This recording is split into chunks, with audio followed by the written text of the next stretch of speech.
Valen dan Dewi, puji Tuhan, menikah dua-dua sudah ada gaji, pendapatan jelas per bulan.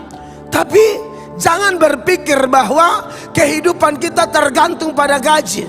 Kehidupan Anda berdua tergantung pada bendahara Polri, Brimob, atau yang Anda dua bertugas sekarang. Bukan, itu hanya alat dalam tangan Tuhan. Sumber sesungguhnya adalah Allah, bukan Polri.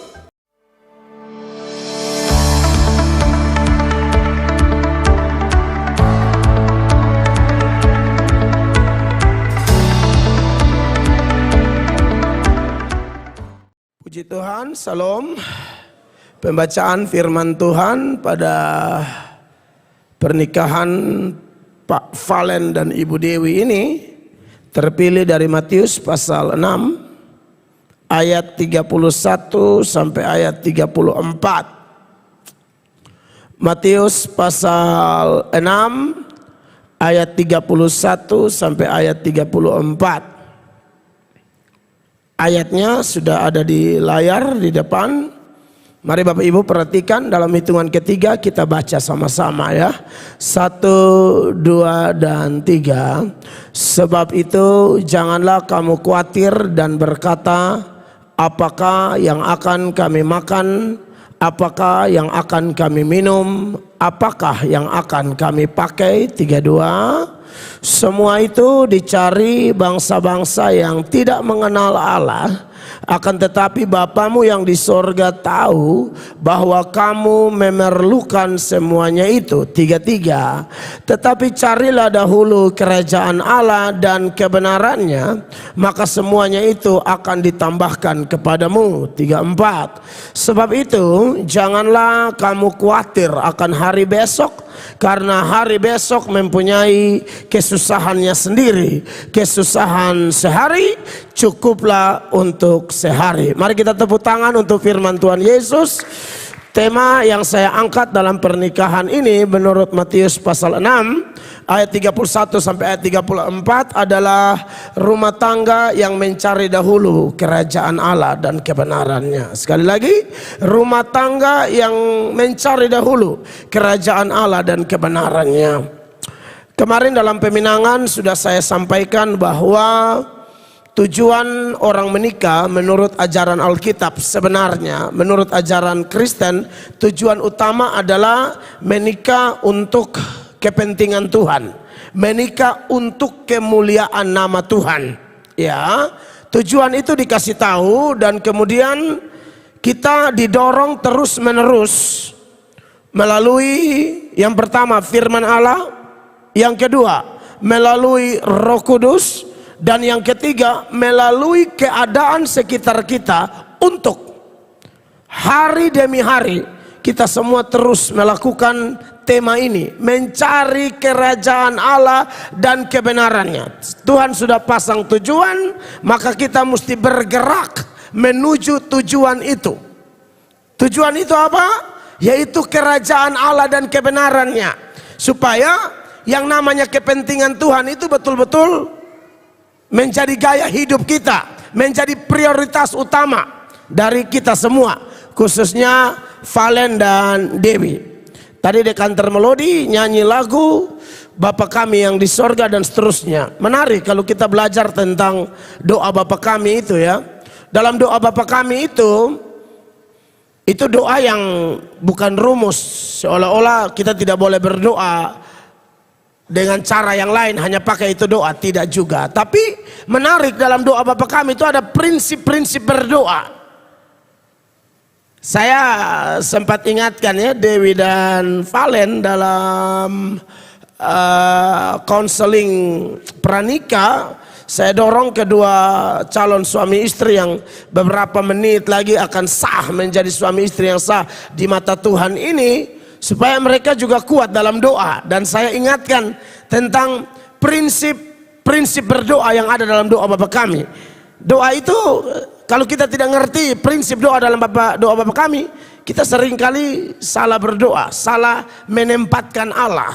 Kadang-kadang kita bikin Allah jadi security atau Allah jadi babu. Karena datang-datang perintah, lindungi kami, jaga kami. Datang-datang minta pertolongan.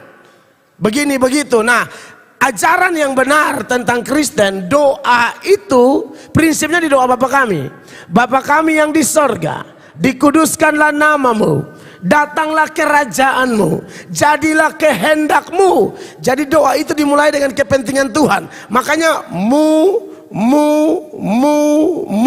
Sudah, Tuhan punya sudah. Baru masuk urusan kita. Berikanlah kami pada hari ini makanan kami yang secukupnya. Ampunilah kami. Jangan membawa kami ke dalam pencobaan dan lain sebagainya. Kami harus dibawa Tuhan dahulu. Makanya kenapa di semua gereja, baik GSJ, GBI, Gemit, dan saya rasa di Katolik juga demikian, bahwa kalau kita ibadah itu angkat lagu-lagu yang pengagungan dahulu. Di Protestan misalnya di Gemit, hormat bagi Allah Bapa, hormat bagi anaknya. Itu susunan liturgi tidak sembarang. Dan gereja-gereja seperti kita ini juga harus siapkan lagu-lagu pembukaan itu harus lagu-lagu yang sifatnya pengagungan. Urusan Tuhan, jangan urusan kita. Saya khotbah di Surabaya dari Sinode Gereja BES, mereka bahkan gembalanya melarang menyanyikan lagu-lagu yang mengasihani diri. Jangan terlalu banyak, bukan tidak boleh. Jangan mulai yang lagu yang urusan diri. Ya, saya mau iring Yesus. Maksudnya yang lagu yang ada penderitaan, bukan tidak boleh. Tapi dia bilang pasang itu di urutan belakang. Karena prinsip doa Bapa kami itu Tuhan nomor satu. Nah, ini karena tema kita adalah mencari kerajaan Allah dan kebenarannya. Dan banyak data-data firman Allah yang mendukung prinsip hidup seperti itu. Misalnya di dalam Kolose pasal 3 ya, mulai ayat 1, dia suruh kalau bisa kita masih di dunia, tapi pikiran kita sudah di sorga. Berpikir seperti sorga berpikir. Perhatikan. Karena itu kalau kamu dibangkitkan bersama dengan Kristus, carilah perkara yang di atas di mana Kristus ada. Ya. Duduk di sebelah kanan Allah. Terus 2. Pikirkanlah perkara yang di atas, bukan yang di bumi. Amin. 3. Sebab kamu telah mati dan hidupmu tersembunyi bersama dengan Kristus di dalam Allah. Maka dari itu disuruh untuk berpikir yang di atas, cari dahulu kerajaan Allah. Ya, ini bukan topik baru atau istilah baru. Ini sangat terkenal di dalam Kristen dan khusus buat suami istri yang akan disahkan pada hari ini. Saya mau bagikan beberapa alasan menurut teks tadi. Kenapa rumah tangga baru ini, dan saya pikir semua rumah tangga yang dengar ini atau akan ikuti khotbah ini harus punya prinsip yang sama. Kenapa? Pentingnya mencari kerajaan Allah dan kebenarannya. Yang pertama, saudara-saudara, kita itu disuruh mencari kerajaan Allah dan kebenarannya supaya rumah tangga kita itu dibedakan dari rumah tangga yang tidak kenal Allah. Ulang. Kenapa disuruh mencari dahulu kerajaan Allah dan kebenarannya? Supaya rumah tangga kita dibedakan dengan rumah tangga yang tidak mengenal Allah. Perhatikan ayatnya yang ke-32. Ini ayat bilang begini. Semua itu dicari bangsa-bangsa yang tidak mengenal Allah. Ya. Akan tetapi Bapamu yang di sorga tahu bahwa kamu memerlukan semuanya itu. Secara jelas Tuhan Yesus sendiri mengatakan bahwa orang yang tidak mengenal Allah, dia tidak akan cari dahulu kerajaan Allah dan kebenarannya. Yang dia cari adalah makan, minum, pakai, pangkat, kedudukan. Pokoknya yang lahiriah, yang namanya kebutuhan jasmania, itu yang dia cari dahulu. Makanya Tuhan Yesus bilang, semua itu, makan, minum, pakai itu, dicari oleh bangsa-bangsa, garis bawahi, yang tidak mengenal Allah. Kalau orang mengenal Allah, dia tidak akan cari itu dahulu. Tapi orang tidak mengenal Allah, dia akan cari itu semua dahulu. Valen dan Dewi, puji Tuhan, menikah dua-dua sudah ada gaji, pendapatan jelas per bulan. Tapi jangan berpikir bahwa kehidupan kita tergantung pada gaji. Kehidupan Anda berdua tergantung pada bendahara Polri, Brimob atau yang Anda dua bertugas sekarang. Bukan, itu hanya alat dalam tangan Tuhan. Sumber sesungguhnya adalah Allah, bukan Polri. Saya ingat saya dinikahkan dulu, gembala yang menikahkan saya karena istri saya ASN. Dia bilang berkatmu dari Sion, bukan dari kantor gubernur. Kantor gubernur cuma alat. Berkatmu dari Sion, dari sorga. Jadi anak-anak Tuhan sejati harus beda ya. Dalam segala hal dengan rumah-rumah tangga yang tidak mengenal Allah. Rumah tangga yang mengenal Allah, dia cari dahulu kerajaan Allah, dia pasti beda. Ya, dalam segala hal. Saya bisa jabarkan itu kemana-mana. Ya, saya tahu bahwa hari-hari ini setan itu paling serang keluarga. Kalau keluarga hancur, gereja hancur. Gereja hancur, bangsa hancur. Makanya dari awal yang menjadi target setan untuk setan hancurkan itu keluarga. Keluarga pertama Adam dan Hawa hancur ketika setan masuk. Ya, saya suka nonton TikTok juga. Ada pasangan yang tidak mempercayai pasangannya ketika mereka terpisah jauh. Lalu mereka pakai kalimat bilang begini, Adam dan Hawa terpisah sebentar, setan masuk, apalagi kita dua. Adam dan Hawa terpisah sedikit saja, setan masuk dan hancur. Tapi itu juga bukan menjadi rumus. Kalau orang yang mencari dahulu kerajaan Allah beda. Ya, apalagi terpisah karena memang alasan pekerjaan, terpisah karena alasan pelayanan, dia pasti bisa tahan diri. Ada orang kalau terpisah, pokoknya pisah dengan pasangan, oh maka selamat. Dia punya kenakalan muncul kembali. Walaupun sudah tua, STNK sudah tua, nakal kembali. Itu STNK. Pokoknya kalau dia terpisah dengan istri, aduh, dia sudah mulai, dia punya kepala angin, kepala batu, dia punya lelhanak, ubur-ubur keluar semua. Tetapi orang yang mengenal Allah beda, ya. Yang tidak mengenal Allah melihat pernikahan itu bukan demi kepentingan Tuhan. Bahkan mereka melihat pernikahan ya tidak serius lah. Kalau masih bisa dipertahankan ya dipertahankan. Kalau tidak ya biasa aja. Tidak ada semangat juang. Tapi tema kita bilang cari dahulu kerajaan Allah. Berarti itu pejuang-pejuang. Pejuang-pejuang yang mau mengenal Allah tidak akan membiarkan rumah tangganya begitu mudah ditipu setan. Tidak akan. Ya. Apalagi kita Kristen dalam pernikahan saya selalu tekankan Kristen pegang prinsip monogami. Nikah satu kali seumur hidup. Itu orang mengenal Allah. Pegang prinsip bahwa kalau dunia menganggap rumah tangga yang tidak kenal Allah, menganggap kawin cerai biasa saja. Kita tidak. Orang mengenal Allah punya hati Allah, punya prinsip Allah. Orang mengenal Allah itu begini, Pak Valen dan Ibu Dewi. Orang mengenal Allah itu ialah menyukai apa yang Tuhan sukai, membenci apa yang Tuhan benci. Apa yang Tuhan benci dalam pernikahan? Perceraian. Makanya Maliaki pasal 2 ayat 15, 16, 15 dahulu. Dia bilang begini. Bukankah Allah yang esa menjadikan mereka daging dan roh? Dan apakah yang dikehendaki kesatuan itu? Keturunan ilahi. Jadi jagalah dirimu dan janganlah orang tidak setia terhadap istri dari masa mudanya. Iya. Itu bukan istri muda tapi istri dari masa muda. Istrinya cuma satu, dia jaga dari muda sampai tua.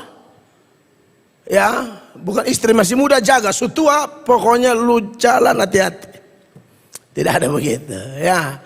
Jaga dari muda sampai tua. Nah, saudara lihat ayat 16 bilang begini. Sebab aku membenci perceraian, ya, firman Tuhan amen. Allah Israel. Juga orang yang menutupi pakaiannya dengan kekerasan, firman Tuhan semesta alam. Maka jagalah dirimu dan janganlah berkhianat. Sekali lagi orang yang cari kerajaan Allah mengenal Tuhan beda dengan yang tidak mengenal Tuhan. Yang mengenal Tuhan pegang prinsip Tuhan suka apa saya suka itu, Tuhan benci apa saya benci itu. Itu yang namanya rumah tangga yang cari kerajaan Allah. Jangan yang Tuhan benci itu yang kita suka. Yang Tuhan suka apa lagi?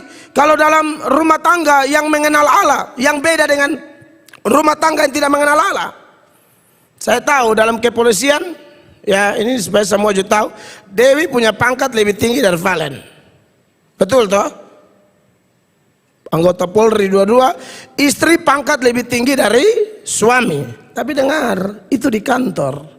Dalam hubungan suami istri, suami yang kepala. Benar Dewi ya? Banyak rumah tangga tidak diberkati karena istri mau jadi kepala. Pasti tidak diberkati. Kalaupun dapat berkat, itu bukan berkat sebenarnya, setan tipu. Bagaimana orang melawan firman tapi diberkati oleh Tuhan? Tidak mungkin. Yang Tuhan janji di perjanjian lama, siapa yang akan menjadi kepala dan bukan ekor? Siapa yang akan menjadi naik dan tidak turun? Mereka yang dengar firman dan lakukan. Melawan firman tidak mungkin diberkati. Yang Tuhan sukai dari rumah tangga adalah istri tunduk kepada suami. Itu tidak bisa ditoleransi. Jadi buat ibu-ibu atau nona-nona yang belum nikah, kau rasa pintar, hebat, bertalenta, so nikah, lu dipimpin, bukan mengatur. Kamu diatur. Kalau orang tidak kenal Allah beda, dia pikirkan dia pangkat lebih tinggi, uang lebih banyak, keluarga lebih mampu, dan sejumlah kelebihan-kelebihan lain dia punya, dia pikir dia yang bos. Ini tidak takut Tuhan. Bertobat, harus bertobat begini. Ya, secara eksplisit tuh banyak data tuh, Efesus 5 ayat 22. Ayat ini tidak bisa dihindari kalau kita bicara tentang hati Tuhan dalam rumah tangga. Efesus 5 ayat 22, perhatikan. Hai istri, tunduklah kepada suamimu seperti kepada Tuhan. Ya, tunduklah kepada suami seperti tunduk kepada Tuhan. Suami bukan Tuhan, tapi Tuhan kasih otoritas kepada suami supaya dia menjadi leader dalam setiap rumah tangga. Karena hubungan suami istri itu adalah replika antara hubungan Kristus dan jemaat. Jadi yang menggambarkan jemaat itu siapa? Istri. Jemaat itu harus tunduk kepada Tuhan Yesus. Jemaat yang tidak tunduk kepada Tuhan Yesus, itu bukan jemaat. Wahyu bilang itu jemaah iblis. Kok bisa mengaku jemaat tapi tidak tunduk kepada Tuhan Yesus? Kalau di gereja mereka bilang tunduk kepada pemimpin, tapi di rumah tangga tunduk kepada suami. Sekurang apapun suamimu, tunduk kepada dia. Kalaupun mau kasih masukan, kasih protes dia, mau protes dia, proteslah dalam ketundukan, bukan dalam sikap-sikap yang tidak menghormati dia. Hormat itu tetap. Mungkin taat tidak, karena ada suami juga bisa salah. Ada suami yang larang pelayanan, ada suami yang larang ke gereja, atau ada suami yang larang kita pergi persekutuan doa. Nah, itu jangan taat. Yang dimaksudkan di sini tunduk kepada suami sepanjang suami bertindak sesuai otoritas yang Tuhan kasih. Jadi Pak Valen sebagai suami pun harus ingat, atur istri sesuai firman, bukan atur sesuai saya punya mau. Karena sudah ada khotbah disertai pendukung ayat, berarti sesuka-suka saya mau bikin apa, saya punya istri terserah saya. Tidak begitu. Ya, mungkin saudara aman di rumah, di kantor dia tekan kau kembali. Ya, jadi tidak bisa begitu. Ya, makanya di ayatnya yang ke 25 dia bilang begini, perhatikan. Hai suami, kasihilah istrimu sebagaimana Kristus telah mengasihi jemaat dan telah menyerahkan dirinya baginya. Pimpin dia dengan penuh kasih, pimpin dia dengan penuh pengorbanan. Itu suami yang benar. Ya, Valen ya. Jadi kalau orang tidak kenal Allah, mana mau dia melakukan ini. Suami tidak kasih istri. Istri tanya, bapak sayang mama? Dia bilang jangankan mama, orang lain pun bini saja bapak sayang. Ya, ini artinya dia sayang semua. Semua orang, ada bapak-bapak tuh yang dia sayang, dia penyayang. Tapi dia tidak kenal Allah. Yang Allah suruh sayang istrimu, bukan semua istri-istri, semua siapa sah yang namanya istri saya sayang semua. Mau orang punya pun saya fokus. Tidak demikian Valen ya. Valen ini anak baik. Serius, minta maaf ya beta omong. Orang kalau susun rokok mabok itu anak tanda-tanda baik. Anggota Polri loh. Dari muda-muda begitu. Itu semua modal tuh bro. Ya artinya belum tentu bro sempurna juga hanya gara-gara itu hal. Tetapi buat saya itu su modal. Ya, seorang yang masih muda sudah menghasilkan uang tapi bisa kendalikan diri seperti Anda, buat saya itu luar biasa. Nah, kalau ayat-ayat ini disampaikan kepada orang seperti Anda berdua yang mau jadi rumah tangga yang mencari dahulu kerajaan Allah, pasti Anda akan jadi rumah tangga yang berbeda. Seperti rumah tangga Nuh, itu rumah tangga yang menjadi kesaksian. Rumah tangga Yusuf, rumah tangga yang menjadi kesaksian. Ya, tidak semua rumah tangga tokoh Alkitab tuh jadi kesaksian. Rumah tangga Daud tidak jadi kesaksian. Ya, rumah tangga Yakub tidak jadi kesaksian. Bahkan rumah tangga Abraham pun tidak menjadi kesaksian. Karena tunggu terlalu lama janji Tuhan tentang Ishak. Sudah Maitua sumati haid. Maitua pakai tradisi zaman itu, di mana boleh suami tidur dengan budak lalu anaknya nanti kasih jadi anak kita. Jadi budak hanya numpang lewat saja. Tapi itu tradisi, itu bukan firman. Jadi ada rumah tangga yang lebih pegang tradisi daripada firman. Anda berdua mantap ya, lebih pegang firman daripada tradisi. Keren, harus begitu. Tradisi tidak semua salah. Ya, orang mengenal Tuhan yang berikut bahwa tradisi tidak semua salah, tapi tradisi-tradisi yang bertentangan dengan firman Allah tolak. Dewi ini, anggota Polri ini kan dilatih untuk disiplin, penuh perhatian segala macam. Jadi pengajaran-pengajaran yang saya kasih di gereja tuh ternyata Dewi pegang kuat-kuat. Jadi kalau ada usul saran apa-apa kepada Dewi yang Dewi rasa itu tidak alkitabiah, dia tidak mau pakai. Dan itu keren Bapak dan Ibu. Anda dua rumah tangga yang luar biasa. Banyak orang lebih mementingkan adat istiadat sampai lupa firman Allah. Coba ini, bisa lupa ini ayat Markus pasal 7. Coba ayatnya yang ke-7. Semoga saya tidak salah ya. Markus 7. Ini dia, betul, sudah pas. Percuma mereka beribadah kepadaku, sedangkan ajaran yang mereka ajarkan ialah perintah manusia. Iya. Terus? Perintah Allah kamu abaikan untuk berpegang pada adat istiadat manusia.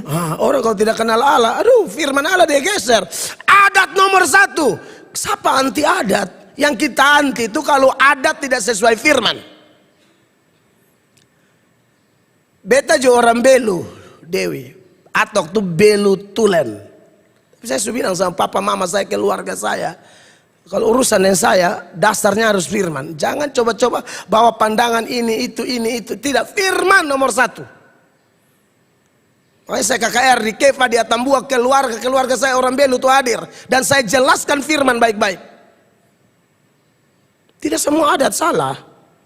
Tapi ada adat tuh yang melanggar firman Allah. Seperti yang saya khotbah di ibadah pemakaman mama itu. Kadang orang masih percaya roh, arwah ini apa. Tidak ada arwah. Orang mati habis. Ya, jangan ada yang bikin aneh-aneh. Yang bukannya datangkan berkat bagi rumah tangga baru, justru datangkan kutuk. Itu tidak boleh. Saya punya keluarga, saya tidak omong orang keluarga. Dulu paling percaya yang begitu-begitu. Pokoknya rumah tangga kita ditentukan oleh arwah. Mau kasih nama juga mustanya di kuburan. Dulu tuh beta suka nada. Saya ini sebenarnya nama lain. Sekarang kan nama Melkianus. Saya mau bagi sedikit latar belakang Melkianus itu dari mana. Ini gara-gara mama dan bapak yang tidak tahu gereja. Saya yakin tidak pernah baca Alkitab. Saya mama bapak, saya lihat dengan mata kepala. Tidak mengerti firman. Gereja aja jarang. Mau hidup terang dari mana? Padahal kita bilang firman Allah itu pelita bagi kaki kita. Dan terang bagi jalan-jalan kita. Kalau mau terang di pikiran, terang di hati, terang di perjalanan hidup, terang di rumah tangga, terang di bisnis, terang di segala hal, harus firman. Kami tidak punya itu. Makanya bilang nama sudah rencana apa begitu. Tapi kan saya menangis. Akhirnya nama ganti lain. Karena kakak saya tuh nama Melkianus mati di Oebelo. Ada nama Melkianus Atok. Mati di Oebelo. Maka akhirnya mama nih beta mama almarhum. Kasihan ini kakak Mel sudah tak minta nama. Akhirnya dia cerita dengan segala. Jadi saya juga bodoh. Satu saya belum bertobat. Jadi saya bilang, oh begitu Jadi kakak Mel tuh bilang gentayangan malam-malam datang cubit. Mama aduh pokoknya kemana begitu. Akhirnya nama. Ya kalau Valen dan Dewi kan Mama Joyce baru meninggal toh. Misalnya nanti ini karena anak perempuan saya saran kasih nama Joyce saja nggak apa-apa. Tapi bilang Bapak Gembala yang suruh bukan Mama Joyce yang datang. Boleh dong ganti mama pun nama. Tidak salah. Tapi maksudnya jangan kayak saya punya begitu. Bila mama paha biru, kakak Mel yang ini cubit. Beta sudah cek itu rumah. Tempat tidur kutu busuk terlalu banyak. Beta punya rumah kok saya tidak tahu. Saya waktu saya kena gigi kutu busuk berapa kali. Di situ baru saya tahu, oh ini sebenarnya. Bukan kakak Mel datang cubit, kutu busuk. Nah, kutu busuk itu harus gigi, satu gigi berhasil diajak yang lain. Makanya biru sekali gitu loh. Jadi, tunggu di mana itu? Yang arwah. Suka percaya yang gila-gila. Imamat 9 ayat 31. Aduh, susah juga. Dan kepada orang Israel. Ayat 31 ya, 31. Imamat 19 maksud saya. Imamat 19 ayat 31. Imamat 19 ayat 31. Perhatikan ini. Janganlah kamu berpaling kepada arwah atau kepada roh-roh peramal. Janganlah kamu mencari mereka dan dengan demikian menjadi najis karena mereka. Akulah Tuhan Allahmu. Itu ada di Alkitab. Jadi orang kalau tidak tahu, saya yakin mereka tidak baca Alkitab. Dan terkutuklah rohaniwan yang mengaku rohaniwan tapi tidak jelaskan Alkitab kepada jemaat. Sehingga jemaat tersesat begitu rupa. Ulangan 20. Imamat 20 ayat 6. Ayat 6. Imamat 20 ayat 6. Adakah? Nah ini dia. Orang yang berpaling kepada arwah atau kepada roh-roh peramal, yakni yang berzinah dengan bertanya kepada mereka, aku sendiri akan menentang orang itu dan melenyapkan dia dari tengah-tengah bangsanya. Ngeri loh hukumannya. Tuhan bilang kasih mati orang begini nih. Percaya setan, buntiana, segala macam. Jangan percaya itu kakak. Rumah tangga yang mengenal Allah, cari Tuhan. Di gereja tempat kalian diberkati ini ibadat tiap hari. Tidak ada hari tanpa ibadah. Senin doa pagi. Valen sudah nikah, kaum pria 6:30 hadir di kaum pria. Kaum wanita hari Sabtu tidak ibadah di sini. Gereja ini dibangun supaya orang datang menyembah Tuhan sebebas-bebasnya, supaya dia kenal Allah, hidupnya beda dengan orang tidak kenal Allah. Ini gereja dibangun untuk bebas datang ibadah di sini. Kadang-kadang banyak gereja bagus tapi isi dalamnya ajaran sesat. Saya, nama pendeta Mel Atok, lu jangan coba-coba sok terapi beta masalah kebenaran Kristen. Saya sudah siap ditembak mati saya ini. Demi kebenaran. Lu jangan garata-garata kalau beta jangan coba-coba. Saya siap lawan arus apapun di seluruh Indonesia ini. Kalau urusan kebenaran. Karena banyak orang tidak cinta kebenaran tapi sok mengaku rohaniwan, pimpin gereja, pimpin agama, tahu-tahu ajar orang masuk dalam lubang. Jadi kekasih-kekasih Tuhan, ini saya omong kakak Valen dan Ibu Dewi ya, Anda dua rumah tangga berbeda. Kalau demi kebenaran Dewi siap gegeran. Almarhumah mamamu itu memberi teladan bagi kami. Dia kalau tidak sesuai dengan firman dia tidak mau. Makanya dia sudah omong, pesta kalian kalau dia masih hidup, dia tidak mau pesta-pesta badangsa gila-gila. Dia tidak mau. Dia sudah omong, itu keren. Kalau mama kalian masih hidup, dia berjuang. Oh saya pun anak tidak ada aneh-aneh. Pokoknya Tuhan dimuliakan dalam pernikahan mereka. Itu yang mungkin saya dengar orang terlalu suka mam tua, tapi dia tidak pusing. Orang kalau tidak suka kita gara-gara kebenaran, itu keren. Itu kamu di pihak Yesus. Karena Yesus bilang orang-orang itu dunia, setan pakai. Makanya mereka benci kamu. Dan Yesus bilang jangan kaget, mereka sudah benci aku dahulu tuh. Baca itu Yohanes 15 ayat 18. Jikalau dunia membenci kamu, ingatlah bahwa ia telah lebih dahulu membenci aku Ya. daripada kamu. Jadi Bapak Ibu jemaat termasuk Dewi dan Valen, kalau demi kebenaran kalian dua dibenci oleh siapapun, hidup kalian alkitabiah, hidup kalian sesuai kehendak Allah, dan kalianlah rumah tangga yang mencari kerajaan Allah, kalianlah rumah tangga yang mengenal Allah dengan benar. Orang ikut Tuhan tidak mungkin semua orang suka dia. Setan-setan pasti benci. Dan setan itu bisa datang dari mana, Valen dan Dewi? Bisa datang dari keluarga. Mulai dari ayat Matius 10, 34 sampai 36. Jangan kamu menyangka bahwa aku datang untuk membawa damai di atas bumi. Itu Yesus yang bilang. Aku datang bukan untuk membawa damai melainkan pedang. Iya, pedang itu pertentangan. Sebab aku datang untuk memisahkan orang dari ayahnya, anak perempuan dari ibunya, menantu perempuan dari ibu mertuanya. Ya, terus. Dan musuh orang ialah orang-orang seisi rumahnya. Maksud ayat ini adalah, karena sekalipun satu keluarga, tapi kalau satu kenal Allah, satu tidak. Satu cari kerajaan Allah dan kebenarannya dahulu, dan satu tidak. Yang pertama, pola pikir beda, cara bicara beda, cara menyelesaikan masalah beda, tujuan hidup beda, standar hidup pun beda. Tidak bisa ketemu. Dan itu konsekuensi jadi pengikut Tuhan. Alkitab bilang kamu jangan serupa dengan dunia ini. Roma 12 ayat 1. Karena itu saudara-saudara, demi kemurahan Allah aku menasihatkan kamu, supaya kamu mempersembahkan tubuhmu sebagai persembahan yang hidup, yang kudus dan yang berkenan kepada Allah. Itu adalah ibadahmu yang sejati. Ayat 2 sama-sama, 2, 3. Janganlah kamu menjadi serupa dengan dunia ini, tetapi berubahlah oleh pembaharuan budimu, sehingga kamu dapat membedakan manakah kehendak Allah, apa yang baik dan yang berkenan kepada Allah, dan yang sempurna. Hidup mesti beda. Cari apa yang Tuhan mau, yang baik, yang berkenan, yang sempurna. Begitu.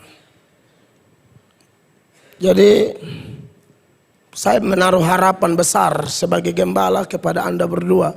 Anda berdua harus jadi suami istri yang dukung saya. Saya senang kalau di belakang saya itu ada polisi-polisi cinta Tuhan.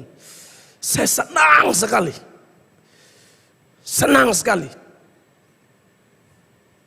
Saya tidak pernah merasa bisa merubah kalian, tapi saya tahu ketika orang mendukung saya, Tuhan merubah mereka untuk menjadi satu tim yang besar demi kepentingan kerajaan Allah. Amin, Valen Dewi. Yang kedua, kenapa kita atau Anda berdua didorong untuk menjadi suami istri yang mencari dahulu kerajaan Allah dan kebenarannya? Yang pertama supaya beda dengan yang tidak kenal Allah. Yang kedua supaya Anda berdua bisa selalu berkemenangan atas segala kekhawatiran. Karena ayat itu dimulai dengan persoalan khawatir. Coba lihat di ayatnya yang ke-31 ya, saudara lihat. Sebab itu janganlah kamu khawatir dan berkata, apakah yang akan kami makan, apakah yang akan kami minum, apakah yang akan kami pakai. Iya, dibilang jangan kamu khawatir. Sebelumnya dia sudah ngomong di ayat 25. Coba naik ayat 25. Karena itu aku berkata kepadamu, janganlah khawatir akan hidupmu, akan apa yang hendak kamu makan atau minum, dan janganlah khawatir pula akan tubuhmu, akan apa yang hendak kamu pakai. Bukankah terus hidup itu lebih penting daripada makanan, dan tubuh itu lebih penting daripada pakaian? di ayat 25 jangan khawatir 2 kali. Di ayat 31 jangan khawatir 1 kali, sudah 3. Di ayat 34 dia tambah lagi jangan khawatir. Perhatikan 34. Sebab itu janganlah kamu khawatir akan hari besok. Amin. Karena hari besok mempunyai kesusahannya sendiri. Kesusahan sehari cukuplah untuk sehari. Tuhan kalau mengatakan sesuatu diulang-ulang sampai 3 kali, apalagi 4 kali, itu masalah serius. Kekhawatiran itu sangat bahaya. Apalagi Anda rumah tangga baru toh. Mungkin Dewi jadi pikiran ini mama bapak sudah meninggal. Saya harus bertindak sebagai bapak dan mama. Dan puji Tuhan mendapatkan suami yang satu hati, satu pikir, mengerti beban itu. Itu keren banget. Saudara jangan khawatir apapun. Kalau Anda sudah cari dahulu kerajaan Allah, Anda diberi kemampuan berkemenangan atas khawatir. Memang khawatir itu sangat bahaya. Itu jenis penyakit rohani yang menghancurkan banyak keluarga. Khawatir itu dia dari kata Yunani merimnao, merimna. Merimna itu artinya tidak fokus, ya. Dia punya badan di ibadah, tapi pikirannya cabang-cabang kemana-mana. Itu khawatir. Khawatir itu, merimna itu menghasilkan dua sifat. Yang pertama, yang namanya sifat aktif negatif.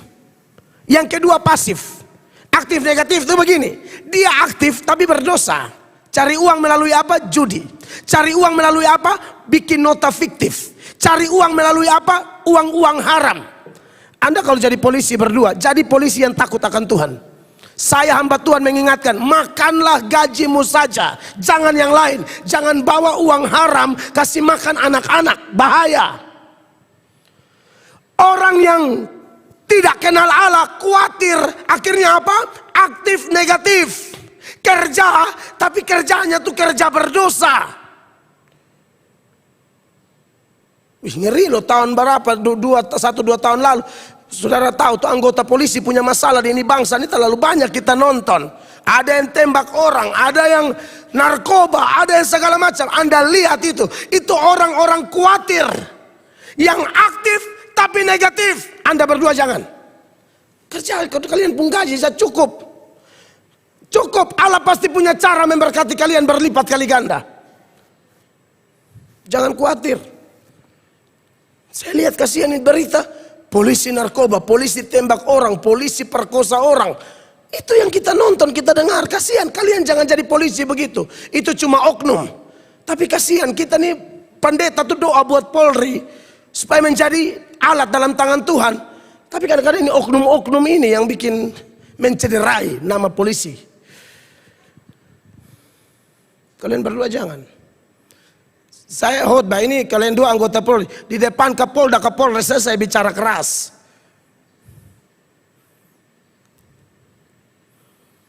Jadi jangan khawatir, karena khawatir itu bikin aktif negatif. Yang kedua, khawatir itu membuat orang pasif. Doa tidak, kerja tidak, nah, ini bahaya. Dapat suami pasif bahaya. Ini mama pulang cerita ada masalah di kantor. Bapak bilang mamanya terlalu omong, bapak justru mau mati di sini. Bukan begitu. Bapak yang baik itu begini, mama, ayo kita masuk kamar doa cari solusi gitu. Telepon bapak pendeta, kita sharing, keren. Itu aktif. Nah, ternyata lawan dari khawatir itu ya cari kerajaan Allah. Karena cari kerajaan Allah itu aktif positif, bukan positif lagi, aktif kudus. Karena dia bergerak, bekerja, tapi cari kerajaan Allah. Bukan pasif atau aktif negatif. Jadi pasangan suami istri ini saya berharap Anda berdua jadi pasangan yang jangan khawatir makan minum pakai, Allah kaya. Allah kaya. Amin. Allah kaya. Kalian dua pasti cukup. Jangan takut. Yakub itu dari tidak ada apa-apa sampai ada apa-apa. Kan Tuhan berkati Yakub luar biasa. Semua Yusuf itu Tuhan proses luar biasa. Tuhan promosi luar biasa. Orang yang berserah pada Tuhan itu beda. Yang ketiga dan yang terakhir, ya, kenapa Pak dan Ibu didorong untuk mencari dahulu kerajaan Allah dan kebenarannya? Yang pertama supaya beda dengan yang tidak mengenal Allah, yang kedua supaya menang atas kekhawatiran, dan yang ketiga adalah supaya bisa tahan banting untuk setiap persoalan hidup kita. Karena setelah ayat 33 dia suruh cari kerajaan Allah, 34-nya menarik. Perhatikan. 34. Sebab itu janganlah kamu khawatir akan hari besok, karena hari besok mempunyai kesusahannya sendiri. Kesusahan sehari cukuplah untuk sehari. Garis bawahi, kesusahan itu setiap hari ada. Tidak bisa tidak. Kesusahan sehari cukuplah sehari. Jangan khawatir hari besok, setiap hari punya susahnya sendiri. Jadi kenapa kita cari dahulu kerajaan Allah? Mengingat Tuhan itu pasti melatih kita dengan setiap pergumulan setiap hari. Makanya kenapa kita dididik mencari kerajaan Allah, supaya kita jangan menjadi Kristen santai di gereja di tempat ini. Dan saya sederhana sebenarnya, tapi itu powernya besar sekali. Saya suruh jemaat usahakan tiap hari berdoa, suami istri kalau bisa. Apalagi suami istri yang biasa berdoa bersama, Anda percaya nanti lama-lama Anda dua pemikiran, sifat, hati itu jadi satu. Karena sering sama-sama di hadirat Allah toh, sering sama-sama berdoa, itu lama-lama kompaknya luar biasa. Biasakan itu 30 menit pun mantap lah. Dewi menyanyi Valen khotbah, lu khotbah terlalu lama, pokoknya Pas-pas lihat jam-jam kantor. 15 menit itu renungan sutahunya Valen pikir. Valen hantam 45 dia bilang dia pine betul udah pecat cepat. Oh, itu keren banget. Valen anda dua belum ini belum ada anak toh latih jadi pas itu anak dan datang do lahir di orang tua tukang berdoa. Oh haleluya. Supaya ketika mereka hadapi kesusahan, lihat Dewi secara manusia sedih sekali Mama Joyce balik. Tapi kenapa kamu kuat? Tuhan ada di dalam engkau. Itu orang-orang cari kerajaan Allah. Mungkin habis ini kamu bisa menangis lagi, tidak ada yang larang menangis. Tapi kamu tidak akan sampai seperti kebanyakan orang yang tidak kenal Tuhan, tidak cari kerajaan Allah. Stres sampai bunuh diri, toki kepala, pecahnya bagian setengah. Lu mau bikin malu Valen. Ih, bini kepala pecah sebelah. Kan dia toki di tembok bagian kanan. Ini apa? Itu orang beresepsi semua. Ma itu emang itu yang darat. Karena orang mau tutup dan cadar, dia farban besar. Tapi ini begini, ini juga tak bisa gila setengah. Masalah sedikit mesti toki kepala di tembok. Dia bisa lihat tembok sah. Pasti dia titik kepala sendiri. Jangan. Tidak ada orang yang gara-gara kesusahan, khususnya orang yang cari kerajaan Allah, sampai bunuh diri, kerasukan setan, gila. Ada tidak orang begitu? Banyak kan? Masalah sedikit, mau lari motor nih, mau pokoknya dia siapa di muka besar, bayangkan. Pas pendeta lihat dia, ini selama sapu dia. Valen dan Dewi, banyak orang loh masalah rumah tangga dikit leliba, buang diri di leliba. Kalau kau baca ayat di sini, marilah kepadaku, dia mau datang. Pas lewat leliba tuh ada suara dari bakolon jembatan, lompatlah kepadaku, dia lompat. Mati. Ada yang pakai pakaian dinas, latihan militer, gara-gara hati lompat. Pernah dengar tuh ada polisi, tentara, lompat di liliba. Bayangkan seragam gak jaminan. Itu luar, di dalam tuh harus ada Roh Kudus. Itu yang bikin orang kuat, bukan di luar seragam. Kelihatan gagah bahwa di dalam tidak ada firman, tidak ada Roh Kudus, tidak ada doa, tidak ada kebenaran. Bisa bunuh diri. Tapi anak Tuhan yang cari dahulu kerajaan Allah jangan takut. Saya tutup dengan ayat ini. Ini tutup, setutup. Nah tutup ini dia cabang juga ada. Tidak, itu betul jangan cabang ya. Sampai hari gereja ini tidak pernah ada cabang ya.